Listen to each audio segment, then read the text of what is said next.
Isikole samabanga aphansi iMonde Primary eKatlehong besibambe umcimbi wokubungaza umpetha wezokusubatha uBayanda Walaza namhlanje. Walaza oneminyaka eyi-18 ubudala wazakhela igama ngesikhathi eba ngumpetha wase-Afrika ngonyaka owedlule emjahweni webanga lika-100 meters. Wabuya nendondo yesiliva emjahweni ka-100 meters by 4 kuma-Olympics eParis eFrance kulo nyaka. Kuwo futhi lo nyaka ubuye nezindondo zegolide ku-100 no-200 meters emqhudelwaneni i-World Championship yabaneminyaka engaphansi ka-20 eLima ePeru. Namhlanje ezindabeni zethu sivakashele uBayanda Walaza ophelezelwa nguNondumiso Ndlangisa osebenze kanye naye ukusuka esafunda emazingeni aphansi. Siyanamukela ezindabeni zethu. Siyabonga.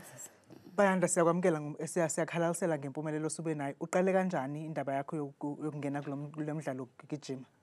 Ngiyanibingelela nonke.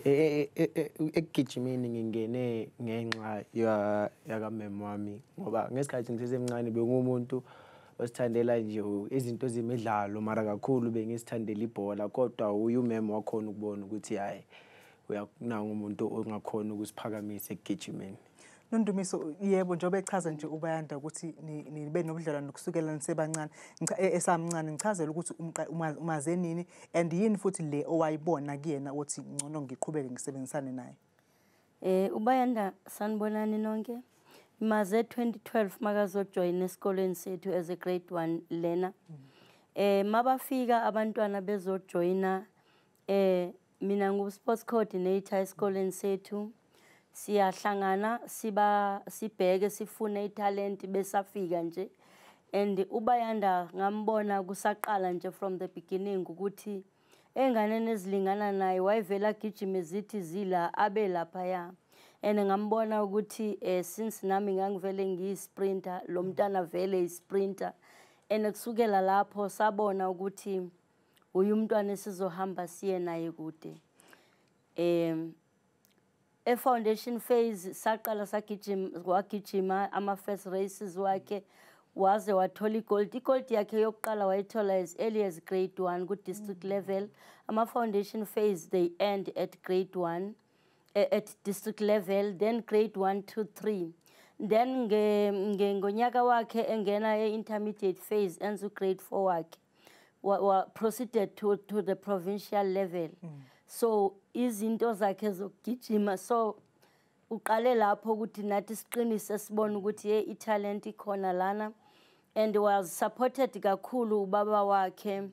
Ngikhumbula ngelanga siya kuma awards we district efunda grade 4, bengihamba mina nobaba wakhe noBayanda ebemsupporta njalo every time uBayanda egijima ubaba wakhe bekakhona. Kwathi kanye ngalo December lo uBayanda walahlekelwa ubaba wakhe, and then since that day ngiye ngazi ukuthi ngizoba ubaba kuBayanda ngoba umama wakhe ukhona ngimbambe ngesandla.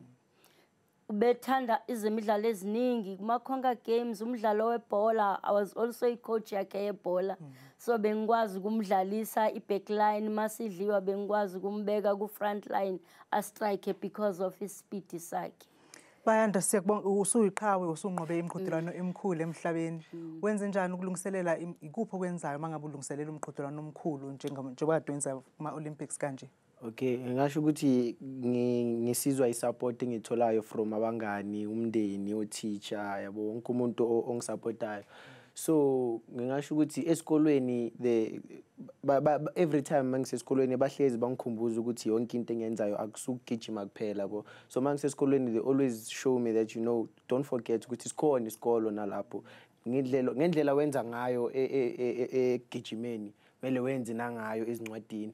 Same nase training manyo trainer ucoach uhlezi asho ukuthi yabona njengoba ufunde nezincwadi zakho ufaka amandla wakhe ezincwadini ungakhona nokuyenza njengoba wenza nasekugijimeni. Okay, kafushane nje ungathini mangabe ufuna ukuadvise umunye umuntu osemncane ongangawe obona sengathi uyalithanda ezemidlalo?